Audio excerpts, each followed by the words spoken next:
Good afternoon, everybody. Scott Stevens here with Scott's Weather. Let's pony up for Friday. No, it's just Thursday. Yeah, it's Thursday. I was really kind of hoping for a Friday because, Friday. We're cleaning up. That's going to be the game across Louisiana, probably into Arkansas, which is where Hurricane Laura is right now. It's cleanup mode, as Laura did a lot of damage overnight with those 100, 120, 140 at flight level, which means at or above about 10,000 feet, where the reconnaissance planes where they found a winds upwards of 150 miles an hour. But that wouldn't compare favorably to previous hurricanes, which we had only ground-based measurements. So in some ways, it's not fair to compare winds aloft with ancient or pre-aircraft records. So probably not as strong as a category or as where it ended up in the records for the book, but nevertheless, the damage is definitely there. It was definitely a rough night in Louisiana. And hello, Karen. All right, let's start. And this is kind of an interesting image because this is the weather radar in Lake Charles, Louisiana. And Lake Charles was undoubtedly one of the cities, the major cities that was most intensely hit, a direct hit essentially. And this is the lattice, the base upon which the luminous base, and then you can see the stairs going up there. So the platform upon which the radar was built, and then the radome right in there. There usually covers the antenna, the receiving equipment, the gearing, and so forth, but just stripped away. But at least the structure is there, and they could begin anew. And this happened in Puerto Rico when Maria went through there 3 years ago. They were dealing with that kind of thing. Then some of the other videos, we had a lot of storm chasers that were in the area through the nighttime hours, and their video was just kind of intense. Let's roll back that audio. I don't know if it gets to you, but it definitely gets to my ears. And a lot of glass, a lot of glass. And there's been a lot of demand for glass across the country, and that isn't going to end anytime soon. So the other thing is, let's hit the hurricane stuff first before we end up back on some of the other stories, that including fire and flood.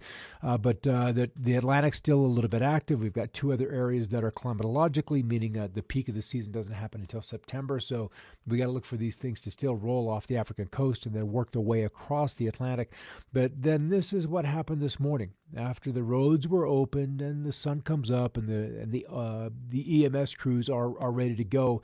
Then they tend to just line up. Let's go see who needs help and begin those rescue operations, because it was a harrowing night for those folks in the eye of Laura.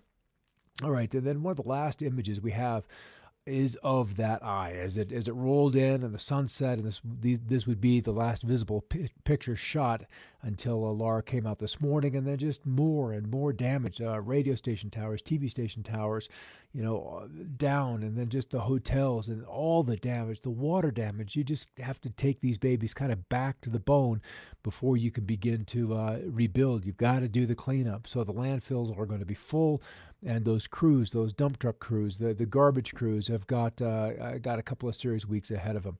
All right, back to the fire crews as they're beginning to knock back these fires because they've had some favorable conditions weather-wise. That is always beneficial when you can get some higher humidity, you don't have additional lightning strikes, and you've got the crews in place. Then you can begin to knock down these crews. And that also, in a way, frees up these hotshot guys, so that if you do have a lightning strike or a very small fire that begins, that is less than an acre or has just begun, then you can get them and drop them in there, and then they can begin their work very, very quickly, back building, starting pre-fires and just clearing fire breaks. And so they've been able to kind of get their labor ahead of them, of the situation, so they can knock these babies back. And California's been dry. They had a miserable winter wet season, and it turned hot early.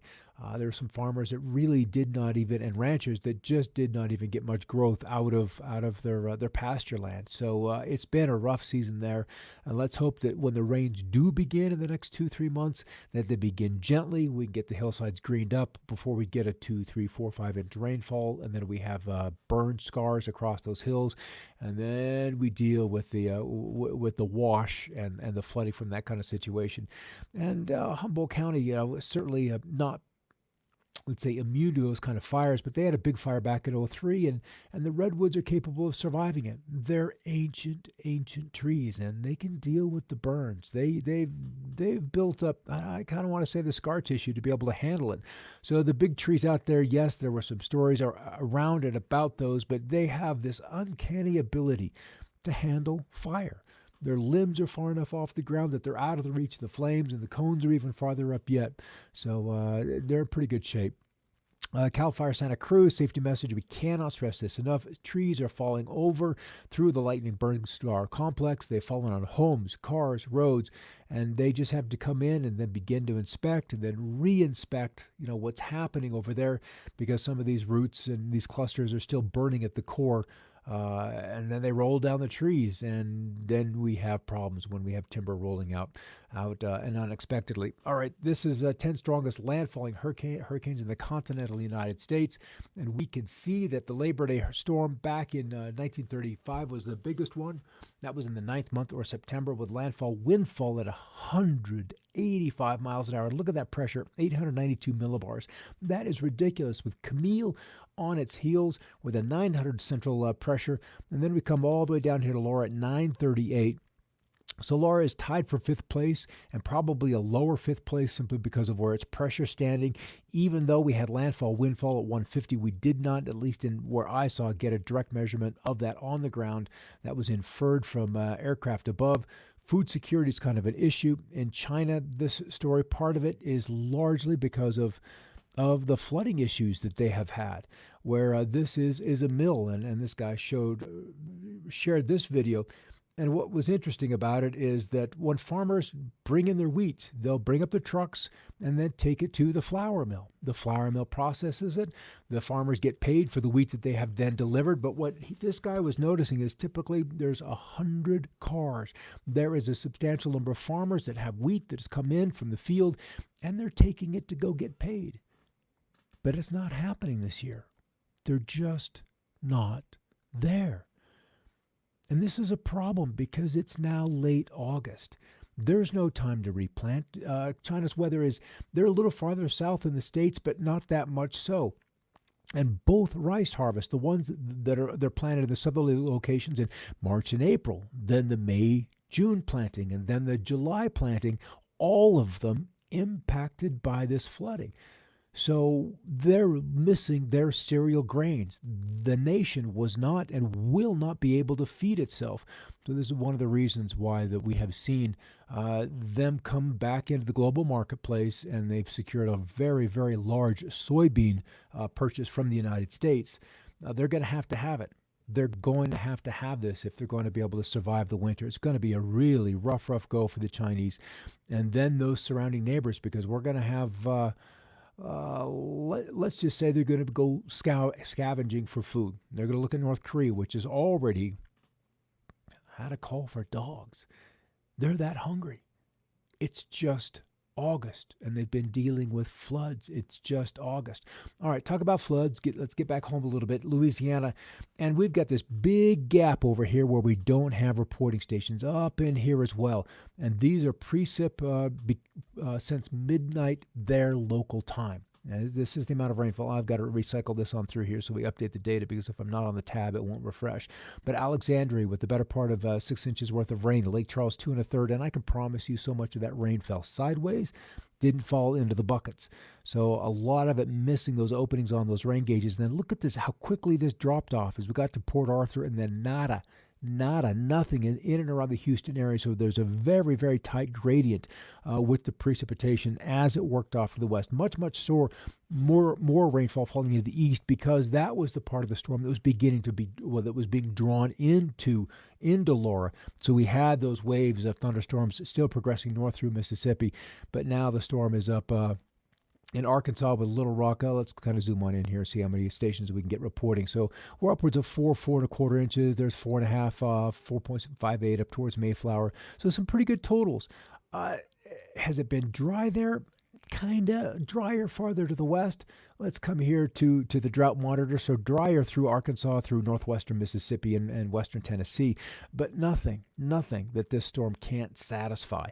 Where we have seen the drought, and it continues to expand day after day after day, is through Texas, through Oklahoma, through western Kansas, Colorado, and indeed the entirety of that Four Corners area. This released today and is valid. Last Tuesday was the cutoff. Tuesday morning is the cutoff when they quit accepting information. But the West just warm and dry with a failed winter season. It was just very, very minuscule. There were, I think, Los Angeles, no, it was San Francisco, with no precipitation at all in February, and that is just unprecedented. And there's a little bit I want to pop down in here just because of the exceptional aspect of the drought, and probably into the western part, where starting with the extended period above normal temperatures across to Arizona, Colorado, New Mexico, beginning mid-April and extending into mid-June. This warming triggered premature melting of the snowpack across the mountain ranges of Colorado River Basin. As summer continued, the extreme heat and the weak monsoon season exacerbated the situation, with numerous heat-related records broken across the region through July and August. And April through July was the second driest in the southwest climate region, that is Arizona, Colorado, New Mexico, and Utah. While on a state level, the May through July period of this year was the second warmest on record for both Arizona and New Mexico. And in terms of precip, April, May, June, July, 4 months of 2020 was the third driest on record for Colorado, fourth driest for New Mexico, fifth driest for Colorado, sixth driest on the record for Utah. So that kind of sets the stage. And what we've been dealing with in the West is straight up heat, record heat, day after day after day, and there just isn't the moisture in the soil, and these croplands are withering under the heat. The monsoon has been, frankly, beaten back. There's technology available to beat back the development of thunderstorms, just like there is to juice it up. And with my eyes, I've seen it beaten back here in southern Colorado time and time again. It looks promising, and then you just see the signs of the manipulation rolling through the clouds. And so we've ended up where a storm should have delivered a third of an inch, a quarter of an inch. We get a trace, or just enough to wet the ground, and it smells good. But the soils and the plants are just left parched. So it's just... It's sad and it's unfortunate, and I look for the day when we end up being freed of that agenda that's at play, and the planet can actually get her breath back. That day will come. It might be a little tumultuous to get there, but that day will come. So as we look to Friday, these are record highs where the computer models are suggesting that we're within 1 degree, or we actually tie and then break the record. So from Grand Junction at 96, and then Colorado's second largest fire just to the northeast of the Grand Junction area, 96, I believe that's, Albuquerque right there, and that record goes back to 1891, so that is an oldie. Dalhart, Texas at 106 with just 1 degree shy of their record at 107. That also, the record a little more recent, within 9 years at 2011, but their period of record, their POR, as it is denoted up here in the legend, at 1905. So that's pretty old. Marfa at 105 degrees. I remember when we had a forecast contest when I was a freshman in college, and Marfa, Texas was one of the ones. And then, of course, the station broke and we didn't get to verify on that. But that's good old Marfa, way out here at 105 degrees. All right, some other stories around the nation. Kasongo mud volcano erupts, leaving 4 people poisoned and 19 buffaloes missing. This Indonesia. Violent flooding leaves at least 110 fatalities and 2,000 homes destroyed in Afghanistan. And then, of course, Laura that we've touched. And then water continues to be kind of the story across Asia. Just water, water, water, water, water. Record highs, or national highs yesterday. Octillo Wells, 120. In California, and then 29 degrees, so 3 degrees sub-freezing, 35 miles southwest of Choteau, Montana, and then 29 also at good old Mount Washington, New Hampshire. Good to see you. Duly noted on the flood, KC. Lynn Rothschild's stated in a chat a couple of years ago, California will thirst. It's true, and there's so many people there. And even a century ago, in the early 1900s, they realized that they would have to pipe water from Mono Lake, from all of these other reservoirs, 100, 150, 200 miles away, pipe it into this growing metropolis. And now that city is so large, it's unfortunate that we haven't realized that we're going to have to desalinate. There's really no other way. As you see, that Central Valley of California just deflating as so much water is pumped out, whether it's for irrigation or not, it's being used. and cannot be replaced fast enough. Same where I am in the San Luis Valley of southern Colorado, south central Colorado. It used to be a lush valley, a wetlands where you could float a flat bottom boat from one side of the valley over to the other, and now it is just a dusty wasteland with the last of the farmers still pumping, and that water level drops year after year. It took here, where I am, until the first weekend of June before we achieved our first inch of rainfall.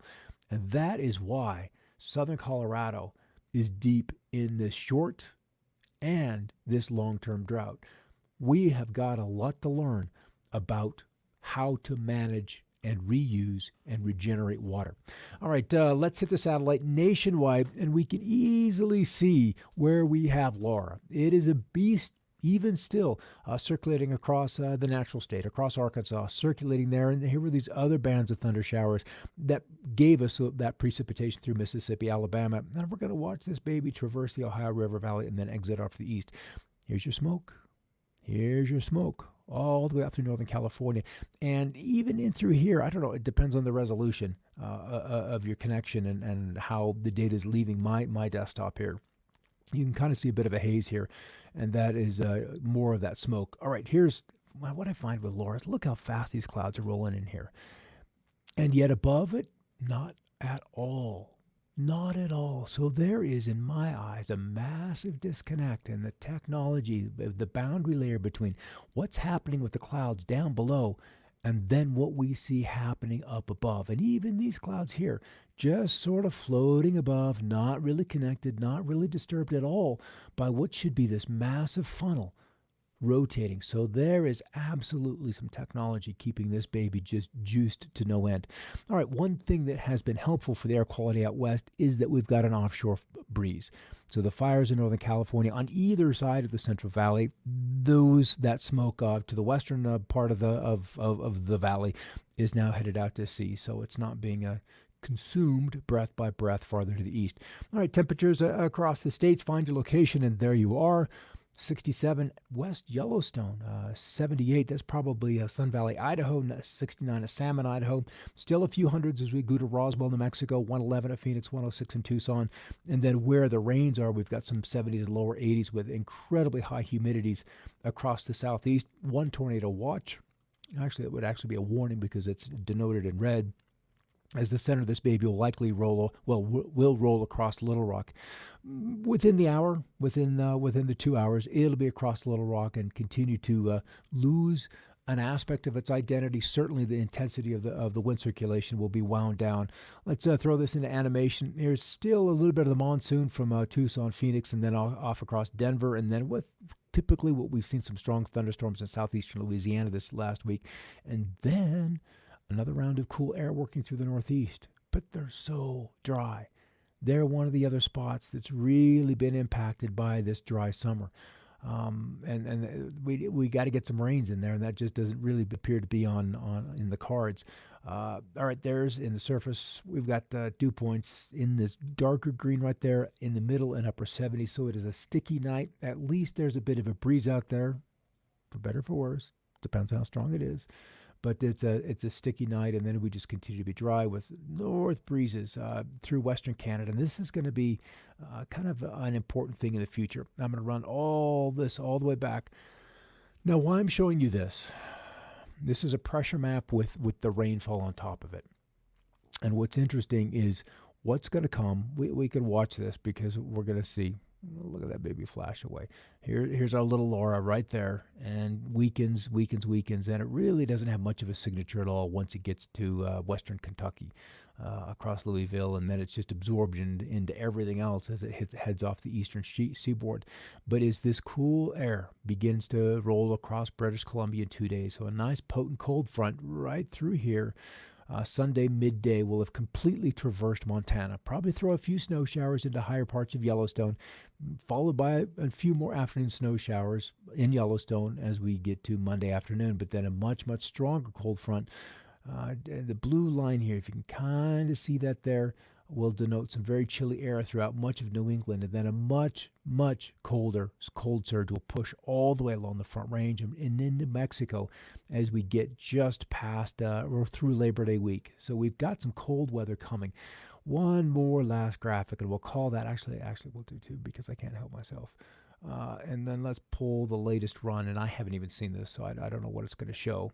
I have an idea, but let's see. We're repacking the snow as we move up into Greenland, but it's the Canadian Rockies slowly getting painted with snow and heavy snows along those higher mountain tops, those peaks in and around Anchorage down towards Juneau. But yes, there's our little bit of light snow through the Rockies, so we've got some cooler air coming. And it's not as generous with the snow as it was last week or last night, so that's probably a good thing. We don't really need to get ourselves hammered with some cold. But as we look through the next week, we've got some very, very chilly weather coming for Labor Day, 4, 5, 6, 7, 8, 9, 10 September. Very cool. And so that kind of plays into what happened last summer. And what was important last summer was that the crops really got a very, very slow start to things. And it took a while for them to get kind of ramped up, and the summer was kind of sketchy, a little wet, cool. We had a couple of dry weeks, and then the fall came early, and we had snows with 15% of the corn crop when winter set in for good, stuck in the fields of North Dakota. You get farther north into Canada, Saskatchewan, Alberta, and they had upwards of 30% of their cereal grains that just did not get harvested because the snow laid them down at the end of September, and they never dried to the point where the farmers were comfortable going out of the field. And I'm going to combine this with what's happening in China, with their floods, with their issues. So there are food issues afoot. And it's going to be very, very apparent as we get to November and December and decide what crops can come in from the United States and how much money is lost by the farmers, and then how high the price goes of the remaining staples. And they are basic food staples. They're wheat, they're corn. It's pigs because of the flooding. China is so short of protein, it's ridiculous. They will go scouring the world, and they will bid up, because they've got so much money out there, they will bid up the cost of these commodities to where a lot of other nations will not be able to feed themselves. Now let's hit some of your comments. We'll start at the bottom and work our way up. Karen, my aunt lost her house, her barn, her lodge, and her dock. Oh, probably from the hurricane. KC, thanks. Your community needs your expertise. They always try to discredit us. 15 years in, and they still haven't decided, what's going on. And because we haven't had experts show up, and I truly thought that we would have seen more this deep in the game.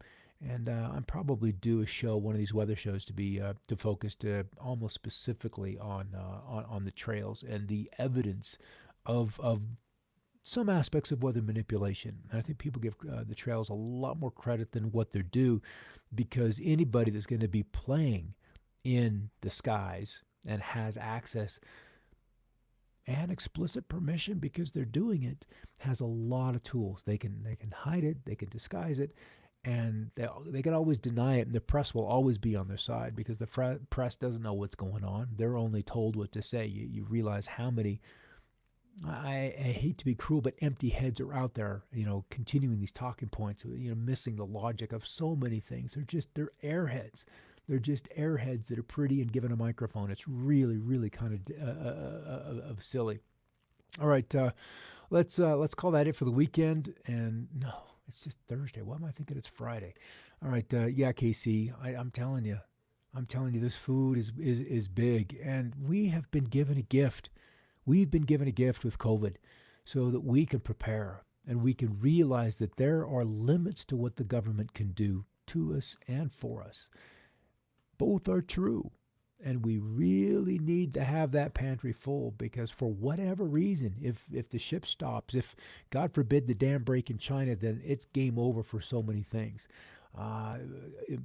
Parts that go into car manufacturing. There's so many things that'll just be missing from the supply chain if that Three Gorges Dam breaks, that we will wish we hadn't thrown away a lot of things that we have recently thrown away. And that's probably going to be a quotable. All right, I'll see you tomorrow. We'll have a little more of what actually happened with Laura and the damage. We'll get some aerials and that kind of data. And I'm sure the nightly news is going to be full of that as well, because the nightly news is really good at creating victims and then holding them up high. All right, we'll talk to you tomorrow. And in the meantime, keep looking up.